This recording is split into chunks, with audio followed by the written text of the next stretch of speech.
I won't leave you! The team needs you. Be their shield.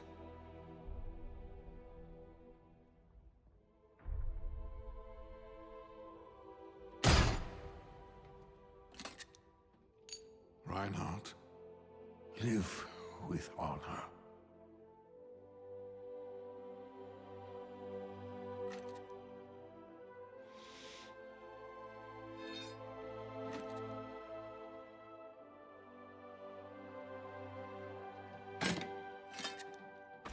Die with glory, old friend.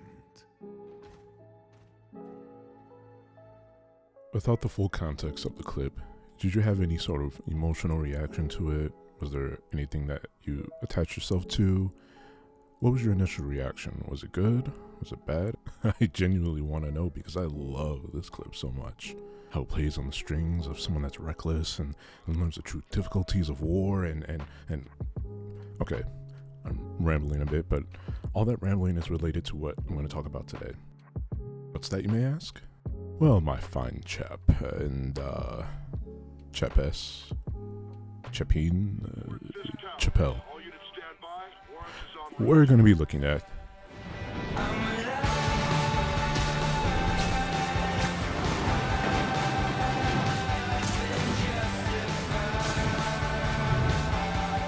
I would argue that cinematics add to the level of enjoyment a player experiences while playing through a game. I would further argue that the cutscenes carry a greater weight than the gameplay does because of that depth it adds to the game, whether that depth be emotional or philosophical. So before we get too deep into what makes a cinematic cutscene, let's learn what a cutscene is first. Take out some paper and a pencil because I'm going to quiz you towards the end of this video.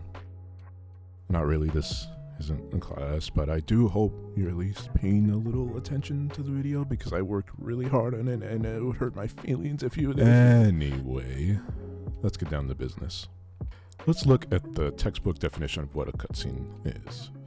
According to TVTropes.com, they say that cutscenes are non-interactive sequences inserted into the action of a video game, sometimes also called cinematics. They're included in almost every modern game that has a kind of story or plot. Alright, we got that?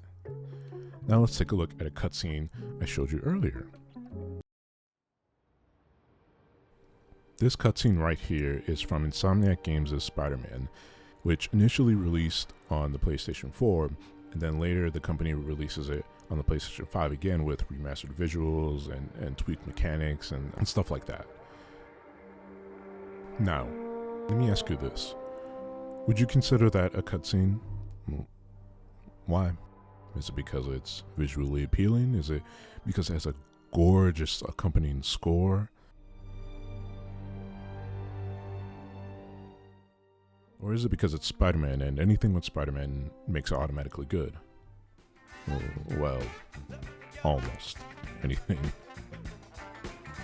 I could safely say about 90% of modern video games today that have a story or a plot have at least one in-game cutscene.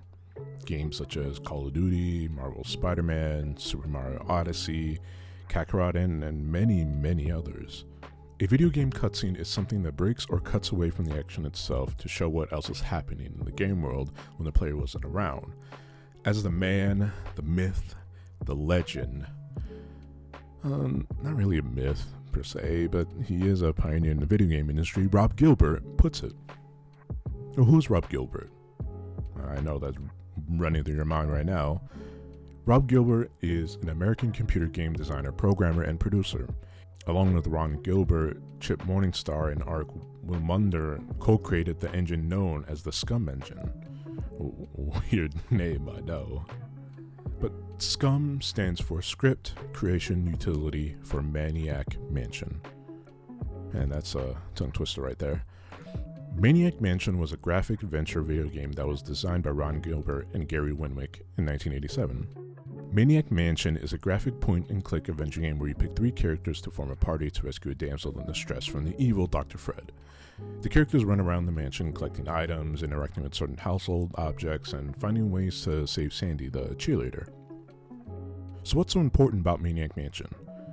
Maniac Mansion is going to be the first game to use the term cutscene.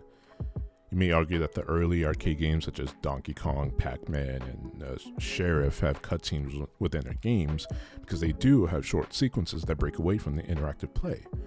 Maniac Mansion was the first game to be recognized as having a cutscene. The first cutscene within the game gives the player backstory by showing them that 20 years ago, a meteor crash landed by a mansion in the middle of the night.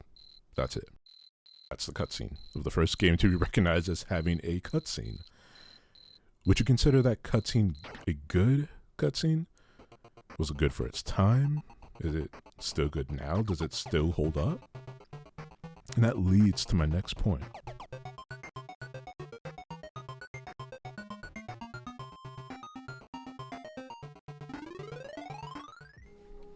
According to dictionary.com, in a video game, a cutscene is a short video or scripted event scene between stages of interactive play, often to introduce a new level, develop a character, or advance the plot. The effectiveness of a cutscene is very subjective, but there are some factors that every person can agree upon that has a small part in what makes a cutscene effective. Factors such as money, time, tone, the target audience, whether it's 3D or 2D, like for example 3D animation software, or if they're using 2D animation software, and overall just the resources that they have. Again, taking a look back at Spider-Man's opening sequence, I would safely argue that it met, even exceeded past its expectations by creating a gorgeous and well executed game that builds upon what makes its predecessors great. I mean, the game was greatly received by the top gaming critics. IGN gave it an 8.7 out of 10, Metacritic gave it an 87%, and GameSpot gave it a 9 out of 10. If those ratings don't speak for themselves on how this game evokes a new level of emotional depth that makes it worthy of earning those scores, I don't know what to tell you. Even IGN's own Jonathan Dornbush says in his review that he was left delighted at nearly every step of its 15-hour adventure thanks to a surprisingly deep tale that mines the plights of both Spider-Man and Peter Parker to great emotional success. Of course, the scores and the reviews are not representative of the entire gaming community, but at least there's some form of representation. I mean, disregarding the reviews entirely, take a look at another one of my favorite cutscenes from the game where it involves Peter and not Spider-Man. And you tell me, how does that not evoke some sort of emotional depth? You know, just dinner between friends. Friends. Is that what we are? Well, maybe we could be, if that's what you wanted. There's a lot of baggage here. Yeah, sure, but is that so bad? I mean, baggage can carry good things too, like money and keys, and raspberry lip balm. Do you remember why we broke up? This is a trick question, isn't it? There is another major factor that you might want to consider in determining whether a cutscene can be good or not. And it's the three main types of cutscenes. There's in-engine, pre-rendered, and live-action cutscenes. An in-game video game cutscene is when the development team makes use of the assets already within the game, such as the models, the mechanics, the environments. This option is probably one of the cheapest options, as the team already has the assets and you wouldn't need to outsource a separate group that specializes in pre-rendered cutscenes. A pre-rendered cutscene is generally created to provide extremely high quality and nearly cinematic content. Usually the production of these cutscenes takes so long that only a few can be produced during the development of the game. And that's according to Giant Bomb.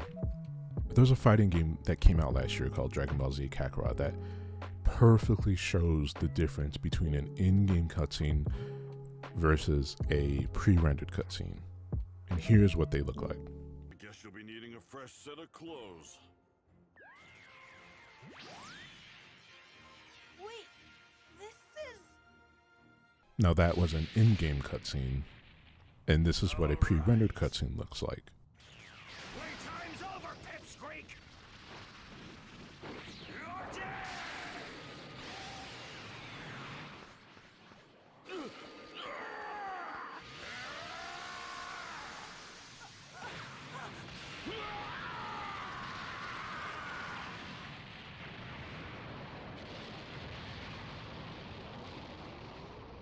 See the difference in quality? One is trying to save costs and usually lets the dialogue speak for itself. There's not really much movement in it. While on the other hand, the pre-rendered cutscene does what the previous does, but adds more emotion, and not just in the voice acting, but also the movement of the characters, how they're emoting and how their emotions are leading into one another, how there's different colors and different lights and different levels of shadows, and how that all comes together to try and complement what the director of the cutscene is trying to evoke. Now, a live action cutscene is pretty self-explanatory. I would say this particular cutscene requires the most planning and possibly requires the most money. The development team, similar to what they do for a pre-rendered cutscene, would either outsource this load of work to an outside team that specializes in this sort of field, or they would do it in-house. And just to save time, this is what in-house means. All that terminology aside, you can see how many factors must be taken into account when determining if a cutscene is good or not. So what does this all mean? Rob Gilbert, Scum, Maniac Mansion, cinematics, gorgeous hair, and Spider-Man. What does this all mean? Well, we know that there are a lot of things to consider in what makes a cutscene good. I think making sure that you're able to advance the plot while also tweaking things inside of that said cutscene to make sure that it expresses an emotion through the way the models move and the way they're emoting. And overall just evoke a certain feeling that the base game can express. And you struck gold. Even just having one cutscene such as Maniac Mansion does adds another level of enjoyment to the game and makes the game better as a whole. So does having a cutscene make a game good? I would say yes, it does.